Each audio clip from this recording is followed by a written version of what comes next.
Bienvenue à Bordeaux. I'm Roger Bohmrich, welcoming you to a region and a city where wine's simple pleasures have been revered and nurtured for 2 millennia. Bordeaux is situated on the Garonne River, connected to the Gironde estuary, which flows into the Atlantic Ocean about 60 miles north of the point where I'm standing. This has allowed easy access for the region to markets outside of France, a key factor in the commercial development of Bordeaux wines over their very long history. Bordeaux's origins as a wine capital date at least from the 1st century AD, when the region was taken over as a Roman colony. At the time, the city was known as Bordighalla, and the Romans conquered a Gallic tribe called the Bohmrich, who were already cultivating a grape variety known as the Biturica. Some people say that this variety may be the ancestor of today's Cabernet Sauvignon.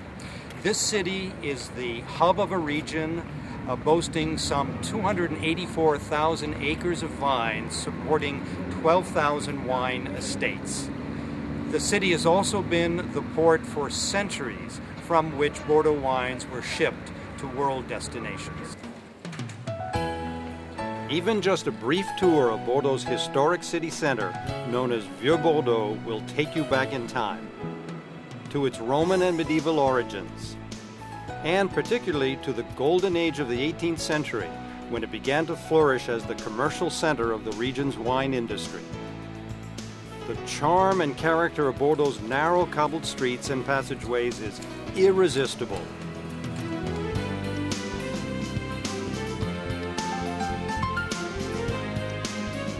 I never tire of strolling the streets and passageways that tell the story of this commercial center of a world-renowned wine region.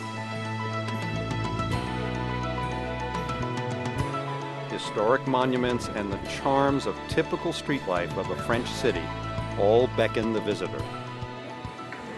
This street has a special significance in the history of Bordeaux.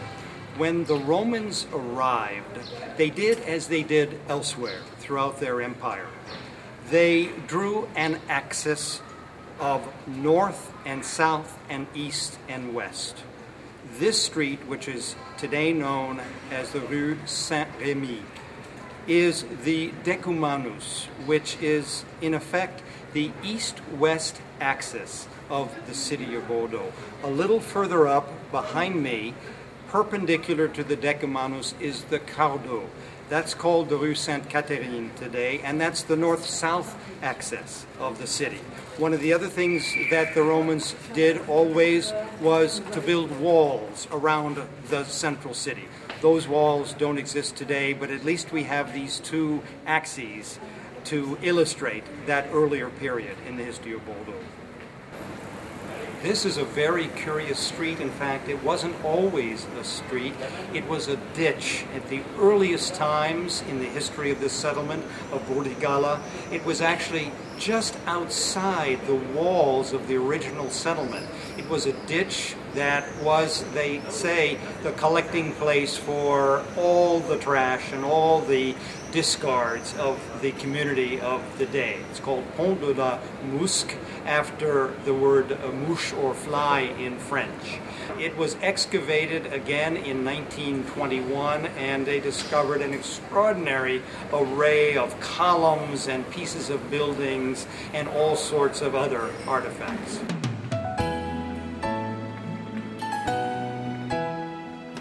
A street near the Porte Caillot in Old Bordeaux is named after the 4th century AD Gallo-Roman statesman and writer Ozon, or Ozonius as he was known at the time.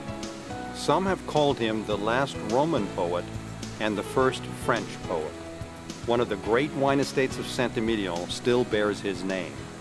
This extraordinary structure is called La Grosse Cloche, the Great Bell Gate.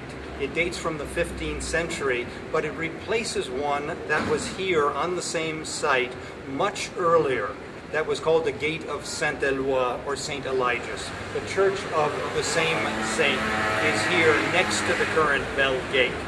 In the earlier times, in let's say the 13th century, among other things, the bell used to announce the arrival of the grape harvest. This is the marvelous inscription that was on the old bell, the original bell here at La Grosse Cloche. Let me read it to you. J'appelle aux armes, I call to arms. J'annonce les jours, I announce each day. Je donne les heures, I mark the hours. Je chasse l'orage, I chase away the storms. Je sonne les fêtes, I ring in celebrations. And je crie à l'incendie, I am the fire alarm. Here we are at the Porte Caillou, which was erected in 1495 to honor the King of France, Charles VIII, who had just won a decisive battle in the Italian Wars. It stands on the site of one of the ancient gates of the city. Why don't we climb to the top and have a look out over the city and beyond to the Garonne River?